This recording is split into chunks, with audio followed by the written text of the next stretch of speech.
asked, what are the basic tools a welder can start out with to at least make 40 grand a year?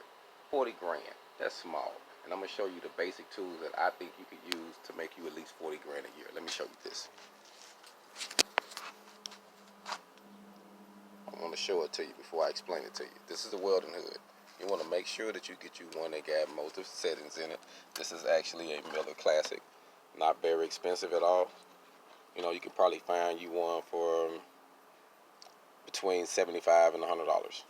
They got different settings on the inside. That way you can MIG, TIG, and stick. So that way you can do all processes. And this is in a shop. Then you want to have you some mini pliers. That way you can take the tip out, the nozzle, you know, cut the wire, doing MIGing and flux core. You want to have a small wire brush. That way you can clean your welds if you're TIGging. You want to have your chipping hammer. If you're doing stick and flux core, knock the slag off. And a wire brush. A big one for your steel, you know, clean it up, make sure everything is good when your welds are good. And this small basic kit here that I'm showing you can get you 40 grand a year. And on the average, that's just $20 an hour. $20 an hour.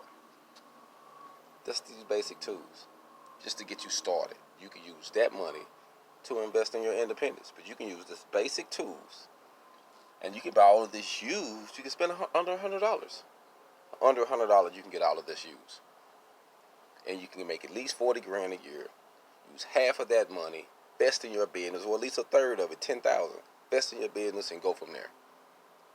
It don't take a lot, but it do take something to get your hog on.